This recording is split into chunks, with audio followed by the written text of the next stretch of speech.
मान्यता जर आपल्या झाल्या, 2 दिवसामध्ये जर संच मान्यता झाल्या, तर त्याच दिवशी आपण अनुदान वितरणाच्या आदेशाचं पत्र काढायला लावूत बांधवांना।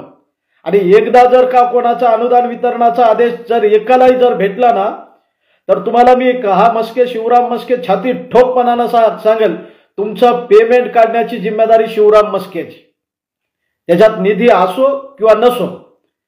अरे आता फेब्रुवारी महिना लागलेला आहे, मार्च एंडिंग मध्ये मायनस मध्ये वेतन काढल्या जातात, माहित आहे का तुम्हाला? मायनसची तरतूद आहे वेतन काढण्याच्या संदर्भातली मार्च एंडिंग मध्ये। मग मायनस मध्ये जर वेतन निघणार असतील तर 100%चे आपले वेतन निघू शकतात। कशाला निधीची गरज आहे? म्हणजे काहीतरी आपलं कारण सांगायचं की निधी नाही। अरे निधी तुम्हाला शासन निर्णयात कुठं सांगितलंय निधीची गरज आहे म्हणून? 1000 वेळाला मी अगोदरही सांगितलंय सगळ्यांना, अरे बाबा निधीच्या नावानं तुम्ही बोंबाबोंबच करू नका। बोंबाबोंब करायची ना तर संच मान्यता आणि अनुदान वितरणाच्या आदेशाच्या बाबतीमध्ये बोंबाबोंब करा।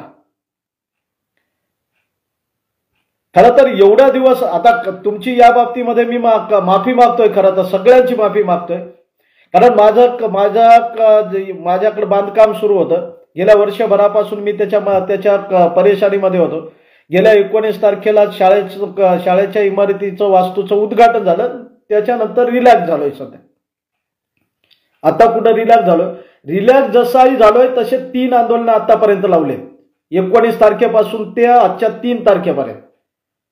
आता सगळ्यात मोठं आणि आपल्या अनुदानाच्या संदर्भातलं आंदोलन जे आहे ते आंदोलन आहे पुणे या ठिकाणी, आणि ते आहे परवाच्या दिवशी 5 तारखेचं आंदोलन।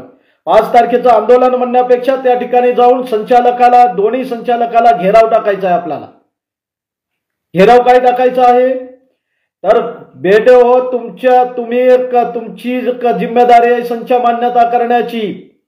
आम्हाला सांगायचं नाही सेल्फ फायनान्सच्या संच मान्यता इथं लॉग इनला प्रलंबित आहेत म्हणून। काय घेणं देणं आहे आम्हाला सेल्फ फायनान्सच्या संच मान्यतेशी? काय घेणं देणं आहे आम्हाला अनुदानितच्या संच मान्यतेशी? आमच्या सगळ्या कांशता अनुदानित बांधवांच्या संच मान्यता तुमच्या लॉग इनला येऊन पडल्यात ना। तिथं तुम्हाला फक्त एक क्लिक मारायची आहे आणि एका क्लिक वरती त्या सगळ्या संच मान्यता खाली येणार आहे। ते एक क्लिक करा आणि दुसऱ्या बाजूला आमच्या अनुदान वितरणाच्या आदेशाच्या संदर्भात अंमलबजावणीचं पत्र काढा। या 2 मागण्याच आपल्यासाठी महत्त्वाच्या आहे। आणि ह्या जर 2 मागण्या या 2-4 दिवसामध्ये जर फायनल झाल्या नाहीत बांधवांनो, तर कदाचित खूप मोठा आपल्यावर अरिष्ट निर्माण ओढवू शकतंय।